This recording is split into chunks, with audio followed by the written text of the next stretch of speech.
4장입니다. 16절로 20절까지 우리 함께 같이 읽어볼까요? 시작. 예수께서 그 자라나신 곳 나사렛에 이르러사 안식일에 늘 하시던 대로 회당에 들어가사 성경을 읽으려고 서시니 선지자 이사야의 글을 들이거늘 책을 펴서 이렇게 기록된 데를 찾으시니 곧 주의 성령이 내게 임하셨으니 이는 가난한 자에게 복음을 전하게 하시려고 내게 기름을 부으시고 나를 보내사 포로된 자에게 자유를 눈먼 자에게 다시 보게 함을 전파하며 눌린 자를 자유롭게 하고 주의 은혜의 해를 전파하게 하려 하심이라 하였더라. 책을 덮어 그 말을 자에게 주시고 앉으시니 회당에 있는 자들이 다 주목하여 보더라. 아멘. 정택정 목사님 나오시겠습니다. 마이크가 편하신데.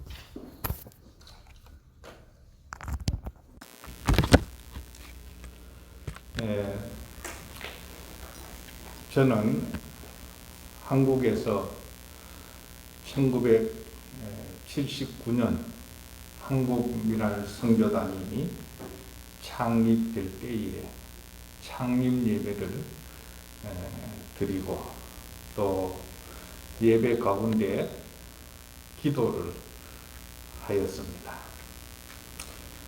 제가 미랄 선교단을 섬기게 된 것은 신학대학 입학해가지고 오리엔테이션 시간이 되었는데 이제 시간을 다 마치고 흩어지는데 한 사람이 우두커니 서 있습니다. 가만히 보니까 시각장애인이에요. 그래서 제가 그냥 갈 수가 없어가지고 그에게 다가가서 말을 걸었습니다. 어디로 모셔다 드릴까요? 아니라고. 누가 데리러 오려고 하는데 아직 늦었는가 보다고. 그래서 이제 제가 그 사람하고 말을 주거니 받거니 하다가 친구가 되었습니다. 신학대학 4학년 때에 이 친구가 미랄 선교단을 세우자 이렇게 제의를 하였습니다. 근데 저는 반대했죠. 선교단체가 많이 있는데 또 선교단체 하나들을 세워가지고 무엇하겠느냐. 그러니까 그 친구가 말하기를 선교단체가 많이 있지만은 장애인에게 복음을 전하는 선교단체는 없으니까 우리가 미랄 선교단을 세우자 그렇게 이야기했습니다. 그리고 요한복음 12장 24절 한 알의 밀이 땅에 떨어져 죽지 아니하면 한 알 그대로 있고 죽으면 많은 열매를 맺느니라. 이 말씀을 가지고 미랄 선교단이라 이렇게 이름을 걸었습니다. 지금 41년이 지났습니다. 그때에 미랄 선교단을 세우면서 대학교 3학년 때 3가지 목표를 정했습니다. 첫째, 장애인에게 복음을 전한다. 둘째, 장애인을 돕는다. 셋째, 장애인을 세상에 바로 알린다.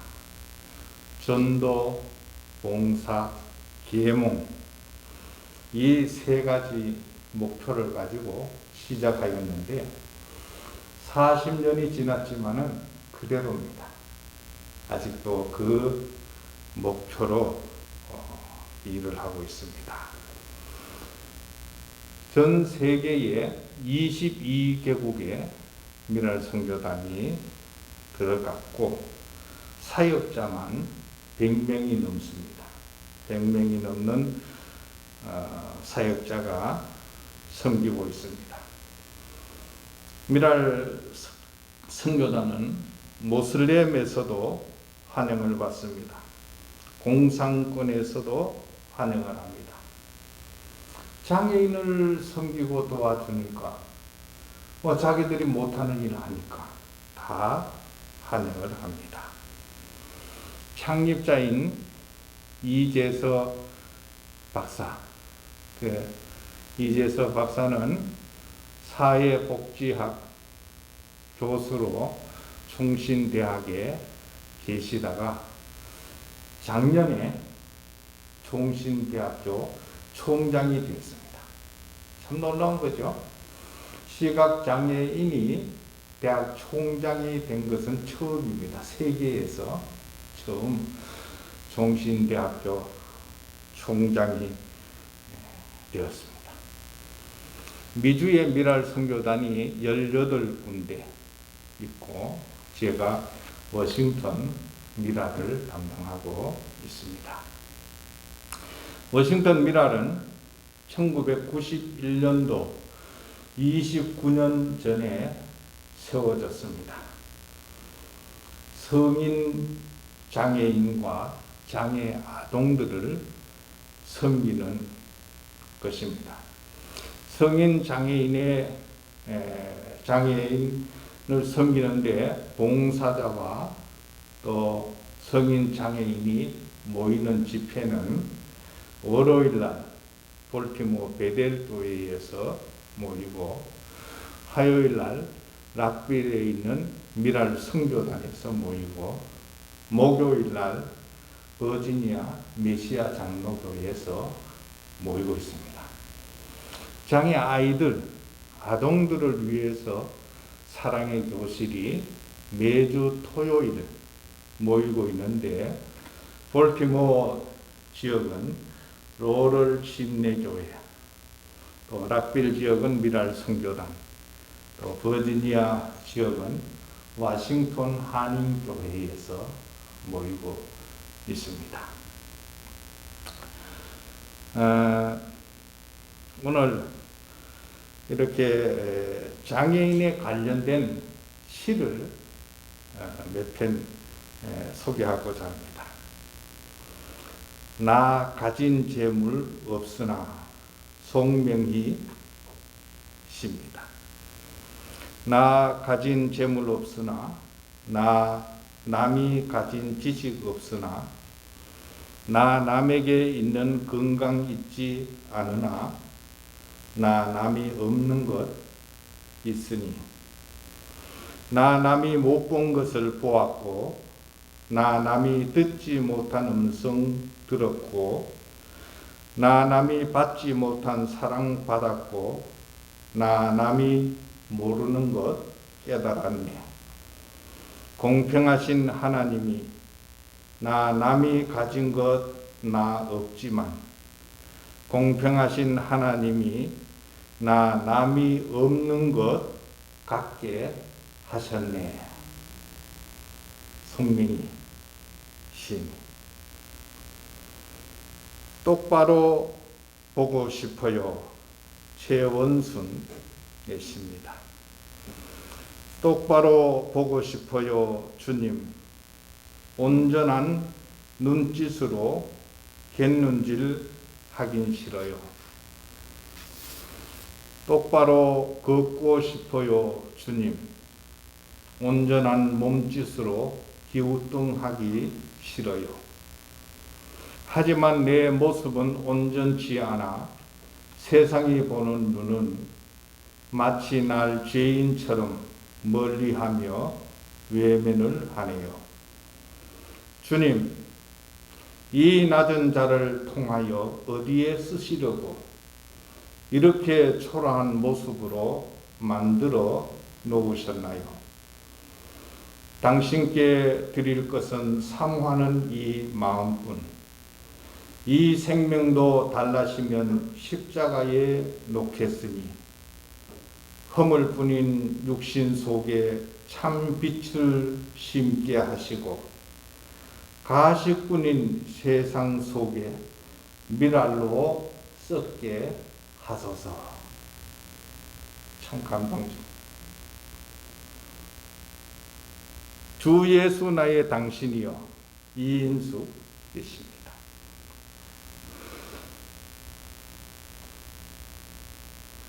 빛이 없어도 환하게 다가오시는 주 예수 나의 당신이여.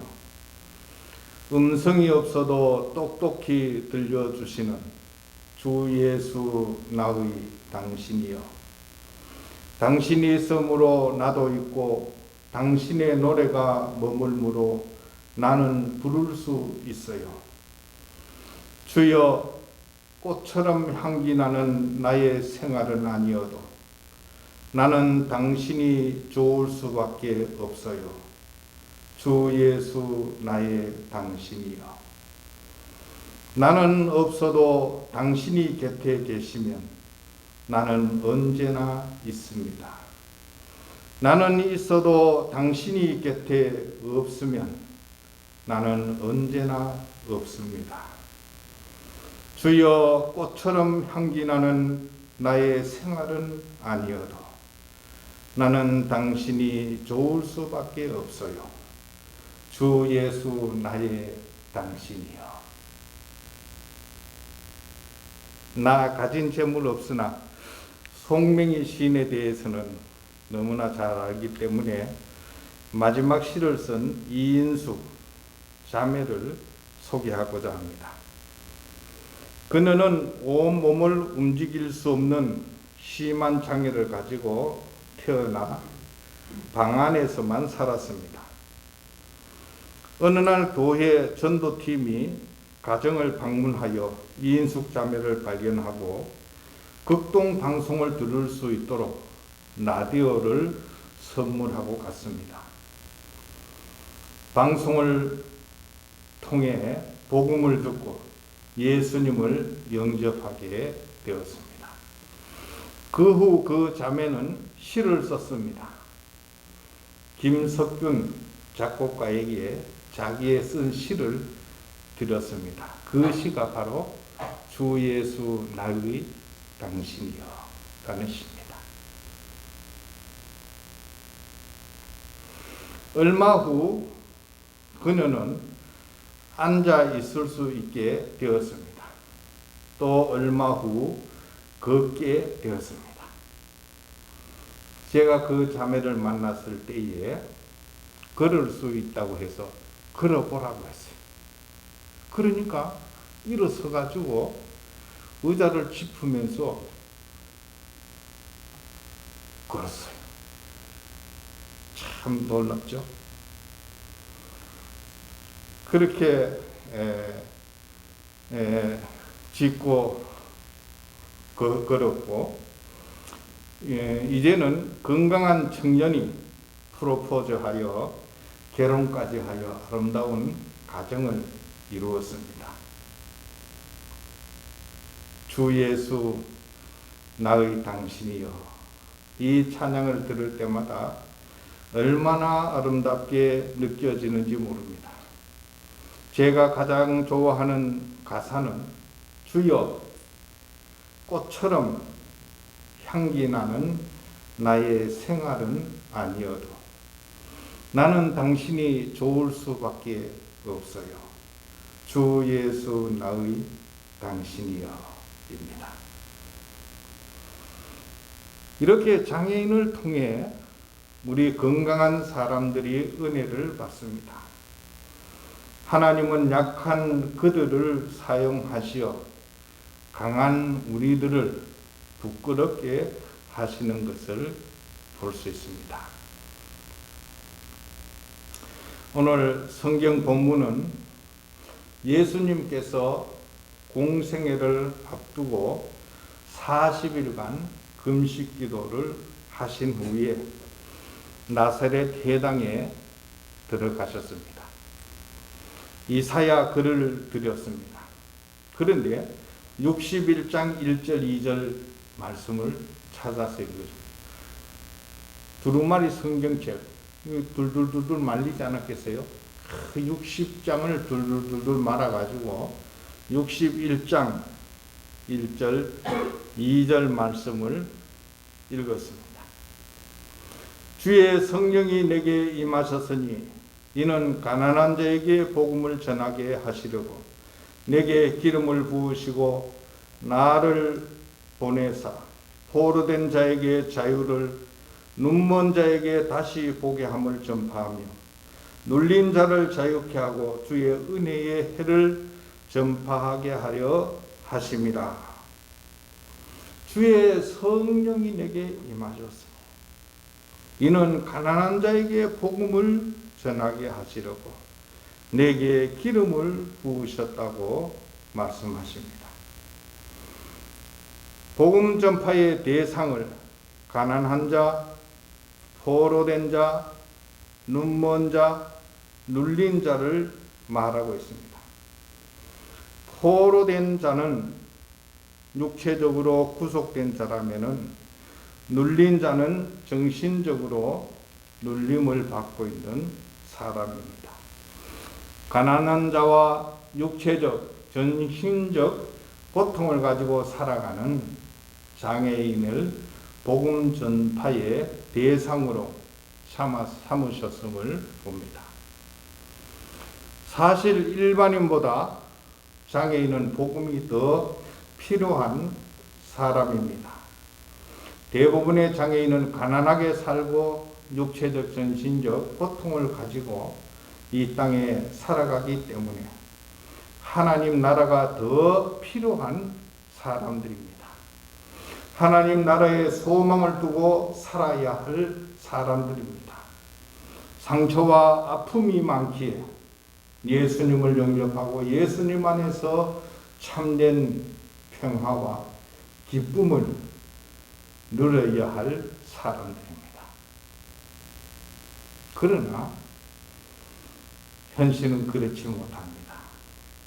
한국의 경우를 볼 것 같으면은 일반인들은 20% 정도가 예수님을 믿는다면은 장애인은 5%밖에 예수를 믿고 또 청각장애인 듣지 못하는 장애인은 2%밖에 크리스찬이 없습니다.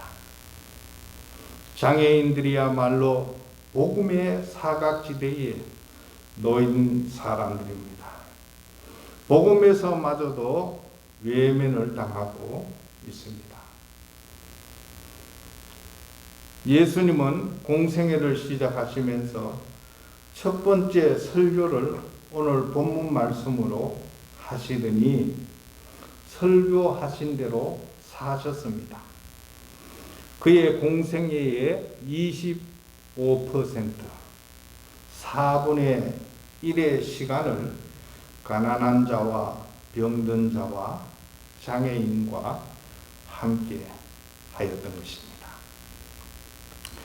누가복음 7장에 보면은 세례 요한이 감옥에 갇혔습니다. 헤롯왕의 잘못을 지적하여서 그는 감옥에 갇혔습니다. 요한은 두 제자를 예수님에게 가서 이렇게 여쭈어 보라고 하였습니다. 오실 그이가 당신이오니까 우리가 다른 이를 기다리오리이까. 두 제자는 선생님이 시키는 대로 예수님께 가서 이렇게 여쭈입니다. 세례 요한이 우리를 보내어 당신에게 말하기를 오실 그이가 당신이 오니까 우리가 다른 일을 기다리오리이까 여쭈어 보라고 하였습니다. 그 질문에 대해서 예수님은 아무 말도 안 하십니다. 그리고 한참 있다가 말씀하시기를 누가복음 7장 22절에 보면은 이렇게 말씀하십니다.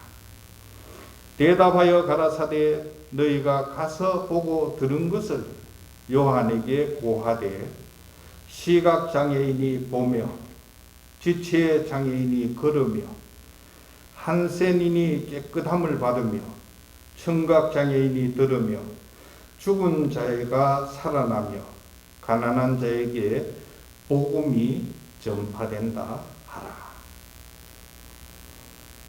요한의 제자들의 질문과 전혀 다른 대답을 하십니다. 질문이 무엇이었죠? 당신이 메시아입니까? 아니면 우리가 다른 메시아를 기다려야 되겠습니까? 라는 질문이었습니다. 예수님은 나는 메시아로 왔다. 나는 메시아가 아니다. 그렇게 말씀하지 않으시고 예수님의 하시는 일을 통하여서 메시아이심을 나타내 보여주십니다. 예수님께서 메시아로 오셔서 하신 일들을 보면은 많은 부분이 가난한 자, 병든 자, 장애인과 관련되어 있음을 봅니다. 예수님께서는 이 땅에 오셔서 장애인을 사랑하시고 그들의 장애를 해결해 주셨습니다. 그들을 치료해 주시고 회복시켜 주셨습니다. 예수님은 이러한 사역을 통해 예수님께서 메시아이심을 증거해 주셨습니다. 예수님의 사역의 중심에는 항상 가난한 자, 병든 자, 장애인이 있었습니다. 미라렌 세계에 실린 글을 소개하고자 합니다. 특수 사역을 다시 생각합니다. 문성병원 이사장 서기란 권사님의 글입니다. 사람들이 흔히 병원 사역과 장애인 사역을 특수 선교 혹은 특수 사역이라고 규정합니다. 하지만 저는 이런 명칭이 잘못된 편견이나 이해에서 비롯된 개념이 아닌가 생각하는 의문을 가져봅니다. 왜냐하면 병든 자와 장애인을 가지고 살아가는 사람들에게 대한 사역은 예수님과 성경이 말하는 사역의 중에서 가장 본질적인 사역이라고 믿고 있기 때문입니다.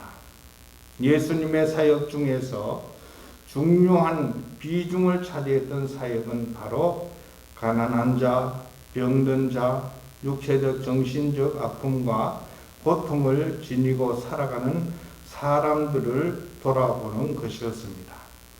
가르치며 복음을 전하는 일과 병든 자를 돌아보는 사역은 마치 동전의 양면과도 같은 것이라고 생각합니다. 이것은 교회가 감당해야 할 가장 본질적인 사역이라는 점입니다. 우리는 이러한 사역을 어느새 특수한 단체만이 감당해야 될 사역으로 밀쳐내고 있는 것은 아닌지 고민해야 할 때라고 생각합니다. 몇 년 전 장애인 주의를 기념하면서 이런 노회가 반성한 글을 읽은 적이 있습니다. 그 글에 보면은 한국 교회에서 장애인을 발견할 수 없다는 것이 장애인을 차별화하는 현실을 그대로 반영하는 것이며 이러한 사실을 인식조차 못하고 있는 것이 한국 교회의 이라고 지적하였습니다. 이러한 단체의 사역자들이 어려운 형편과 여건 속에서도 예수님의 본질적인 사역을 감당하고 있는 모습을 보노라면 더욱 안타까운 마음 금할 길 없습니다. 이럴 때에 저희 문성병원이 세계미랄연합과 협력함으로 사역자들에게 용기를 주고 격려를 줄 수 있는 기회를 얻게 된 것을 매우 기쁘게 생각합니다. 이러한 협력을 통해 병원 사역과 장애인 사역이 더 이상 변두리 사역이 아닌 성경의 가장 본질적인 사역으로 자리매김되는 기회가 되기를 바라고 한국교회 성도님들이 새로운 인식의 전환이 있기를 기대하면서 차별 없이 주시는 하나님의 평강이 함께 하시기를 기도드립니다. 문성병원 서기란 권사님, 이사장님, 저도 이제 문성병원에 가서 건강 체크를 다 받은 적이 있습니다. 병든 자와 장애를 돌보는 사역은 예수님과 성경이 말하는 사역들 중에 가장 본질적인 사역이라고 말하고 있습니다. 하요미랄 집회에 나오는 한 장애우가 있습니다. 그는 40이 넘었지만은 정신연령은 2~3살밖에 되지 않습니다. 60이 넘은 미국 장애우와 함께 하요 모임에 나오는데 그 나이 많은 미국 장애 형제를 때리기도 하고 발로 차기도 합니다. 그래도 미국 장애우는 전혀 맞서거나 대항하지 않습니다. 그래서 우리는 미국 장애인에게 천사라는 별명을 붙여주었습니다. 음식을 싸주면은 들고 가는 것을 나이 많은 미국 장애인에게 시키고 미국 장애인은 군말 없이 들고 갑니다. 자기가 마치 대장이나 된 것처럼 사람을 부리기를 좋아하고 거드름을 피웁니다. 여름 캠프 때에 이 친구가 정신연령이 어린아이와 같기 때문에 아동 캠프에 참석을 했는데 호텔 방에 가보았더니 볼런티어 4학생이 팔 하나씩, 다리 하나씩 4시 붙여가지고 주무르고 안발하고 있던, 예. 그것을 본 단원이, 이야, 그는 왕 한계라고 그렇게 말했습니다. 그가 죽기 전에 가슴을 가리키며 아퍼라고 하였습니다. 아프다는 소리로 어린 양을 부리려니 하고 지나쳤습니다. 그 후 얼마 안 되어서 미랄에 나오지 않았어요. 그 전화를 했더니 병원에 입원했다는 것입니다. 병원에 가니 온몸에 균이 펴져서 사람을 알아보지 못했습니다. 입원한 지 일주일 만에 하늘나라로 갔습니다. 선교사로 나가 계시는 부모님이 돌아와서 얼마나 우시는지 모릅니다. 장애를 가진 한 인생이 이 땅에 와서 40이 넘는 삶을 살고 갑자기 떠나는 것을 볼 때에 너무 가슴이 아팠습니다. 그 후 몇 달이 안 되어서 볼티모어 모임에 나오는 한 자매의 죽음도 우리에게 큰 충격이었습니다. 아파트에 혼자 사는 자매인데 주일날 교회에 나오지 않자 어머니가 가보았더니 화장실 바닥에 떨어져서 피를 흘리며 죽어 있었습니다. 그 위에 보니까 화장실 등이 이렇게 내려와 있어서 그것을 이렇게 바로 고치려고 올라갔다가 그만 떨어진 것입니다. 떨어지면서 머리를 깨어서 그 뇌출로 죽었습니다. 참 40대 초반이었습니다. 마음씨가 고운 자매였습니다. 성탄절이 되면은 집회 나오는 모든 사람에게 선물을 준비해서 한 사람 한 사람 다 나눠주었습니다. 이 자매는 중고등학교 때에 공부를 수석 1등을 하였습니다. 대학교 잔 하킨슨 대학교에 가서 공부를 너무 잘하려고 스트레스를 받아서 그만 불안 증세를 가지게 되었습니다. 월요일 날이면은 중국집에 한 달에 한 번씩 중국집에 가서 짜장면을 짬뽕을 먹습니다. 월요일이 되면 미랄 사무실로 전화해요. 오늘 짜장면 먹으러 가요? 묻습니다. 간다고 대답을 합니다. 예배 도중에 손을 번쩍 들어요. 왜 그러냐고. 오늘 짜장면 먹으러 가요? 또 묻습니다. 한바탕 묻고 지나갑니다. 중국집에 안 갈까봐 불안한 것이죠. 자꾸 묻는 거예요. 그러니까 불안 증세. 그렇게 해서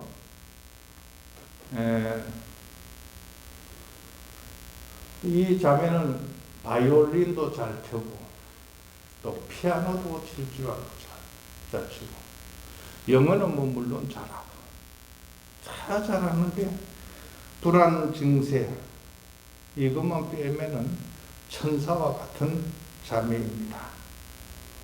자매가 천국에 간 후에도 우리는 여전히 중국집에 가서 짜장면이나 짬뽕을 먹습니다.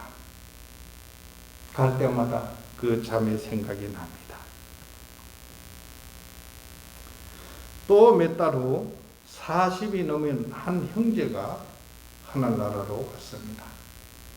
그는 근육 무기력증으로 혼자 휠체어에 앉아 있기도 힘들었습니다. 화장실에서 앉혀 주어야 하고 일어날 때는 힘이 없기 때문에 일으켜 주어야 했습니다. 10여 년 전에 미국에 왔을 때는 한국에서 군대까지 갔다가 온 청년입니다. 미국에 처음에 와서 세탁소에서 일도 했습니다. 근데 점점 근육에 힘이 빠졌습니다. 근육 무력증입니다. 아침 10시에 어머니 권사님으로부터 전화가 왔습니다. 연로하신 권사님의 다급한 목소리였습니다. 우리 아무개가 하늘나라로 갔다는 것입니다.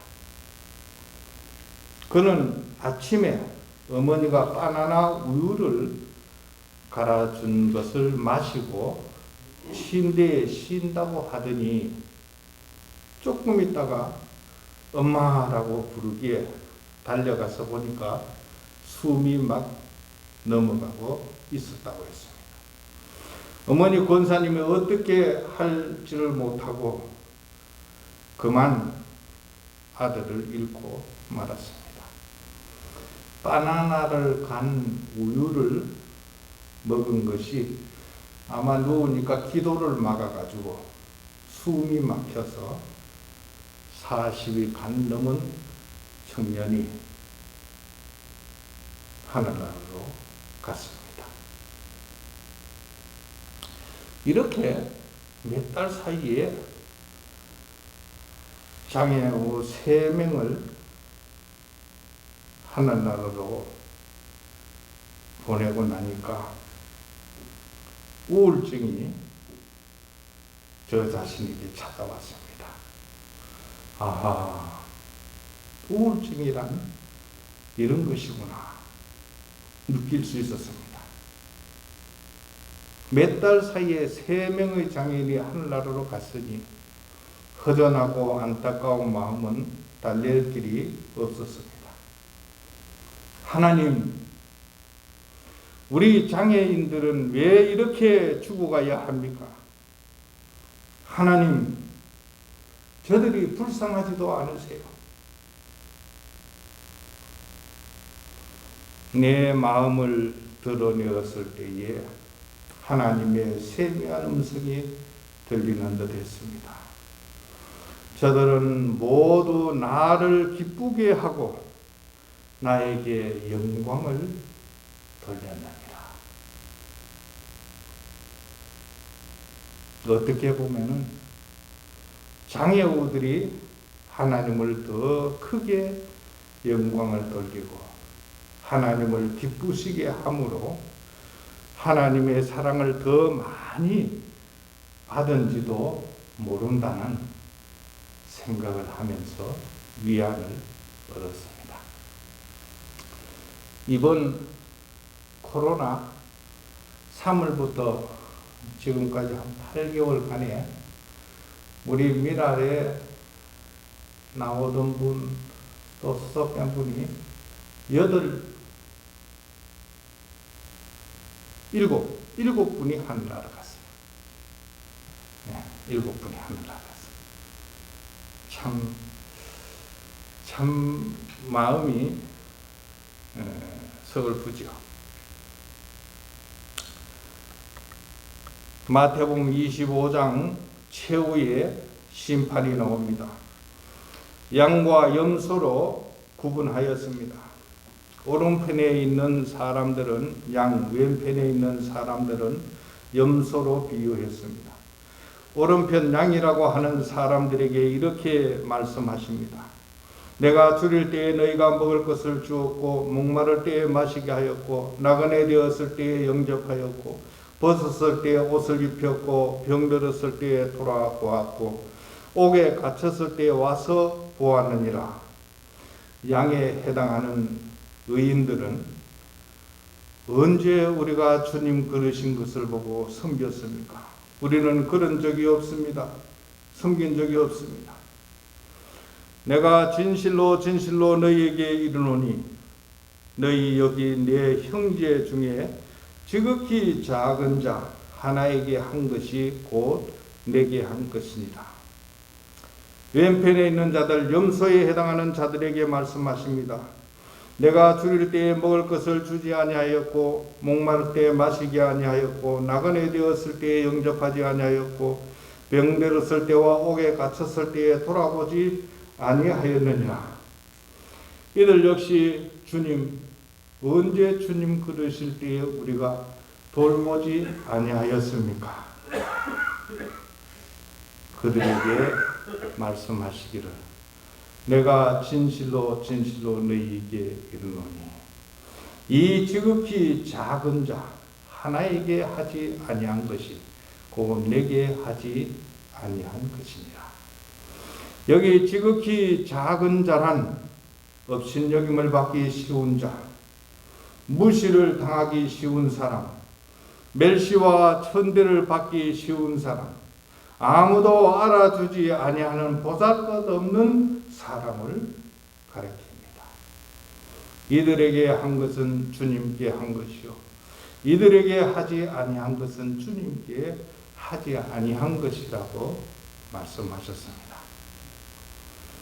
성 프란시스의 일화를 소개하고 말씀을 마칠까 합니다. 성 프란시스가 어느 추운 날 말을 타고 가다가 길거리에 헐벗고 굶주린 거지 하나가 벌벌 떨고 있는 것을 보고 그냥 지나갈 수 없었습니다. 말에서 내려서 금방 얼어 죽을 것 같은 그에게 자신의 외투를 벗어 입혀주었습니다. 그런데도 벌벌 떨고 있어서 죽을 것 같습니다. 그런데 쳐다보니 한센인입니다. 그래서 할 수 없이 자기의 체온을 그에게 전해 주어야겠다고 생각하고 그 사람을 꽉 끌어 안고 자기의 체온이 한센인에게 옮겨가서 그 어른 몸을 녹일 수 있게 하였습니다. 여러분, 이 일은 쉬운 일이 아닙니다. 여러분 한센인과 함께 한번 식사를 해보십시오. 내 몸의 체온을 한센인에게 준다는 것은 내가 한센인이 된다는 것과 같습니다. 쉬운 일이 아닙니다. 순교자 사랑의 원자탄 손양은 목사님은 예학문에서 한센인을 두고 혼자 피난 갈 수 없다고 그냥 거기 있다가 예학문에서 공산당에 의해서 순교를 당하지 않았습니까? 프란시스가 이렇게 하여 한센인의 몸을 다 녹여주고 죽음에서 살려냈습니다. 그런데 이상한 일이 벌어졌습니다. 그 한센인이 배낭간 눈길에 온데간데 없이 사라졌습니다. 아니, 이 사람이 금방 여기 있었는데 어디로 간 거야? 아무리 찾아도 없습니다. 그리고 있는데 프란시스에게 작은 음성이 들려왔습니다. 프란시스야, 참 고맙다. 그 음성을 듣고 프란시스는 생각하기를, 그 한센인이 주님이셨구나. 그 프란시스는 이런 사람들을 섬기기를 작정하여 나는 내 사명을 찾았다 라고 고백하면서 평생을 가난한 자와 병든 자와 장애인과 함께 살았고 성 프란시스가 될 수 있었습니다. 지극히 작은 자 하나에게 한 것이 곧 내게 한 것이고 지극히 작은 자 하나에게 하지 아니한 것은 내게 하지 아니한 것이라는 주님의 말씀을 기억하셔서 장애인뿐만 아니라 우리가 이 세상을 살아가면서 지극히 작은 자를 도우며 그들을 섬길 때에 주님을 섬기는 듯한 기쁨이 함께할 줄로 믿습니다. 아버지, 당신의 마음이 있는 곳에 나의 마음이 있기를 원해요. 아버지, 당신의 눈물이 고인 곳에 나의 눈물이 고이길 원해요. 아버지, 당신이 바라보는 영혼에게 나의 두 눈이 향하길 원해요. 아버지, 당신이 울고 있는 어두운 땅에 나의 두 발이 향하길 원해요. 나의 마음이 아버지의 마음 알아. 내 모든 뜻 아버지의 뜻이 될 수 있기를. 나의 온 몸이 아버지의 마음을 알아. 내 모든 삶 당신의 삶 되기를. 우리 설경호 자매의 시 우리가 늘 찬양하지 않았습니까? 그렇습니다. 주님의 마음이 있는 곳에 우리의 마음도 있으며 주님의 눈길이 머무는 곳에 우리의 눈길도 머물며 주님의 손길이 닿는 곳에 우리의 손길도 닿게 하셔서 주님을 섬기는 기쁨이 우리에게 충만할 뿐 아니라 주님 앞에 서는 그날에 큰 상급과 칭찬이 있으시기를 주님의 이름으로 축원합니다. 다 같이 기도하겠습니다. 거룩하신 하나님 아버지, 주님께서 이 땅에 오셔서 가난한 자, 병든 자, 장애인과 함께 하셨던 것처럼 우리도 지극히 작은 자를 섬김으로 주님을 섬기는 기쁨이 있게 하시고 주님의 마음이 있는 곳에 우리의 마음도 있게 하시고 주님께서 사랑하시는 이들을 우리도 사랑하며 섬길 수 있게 하여 주시옵소서. 주 예수 그리스도의 이름으로 기도하옵나이다.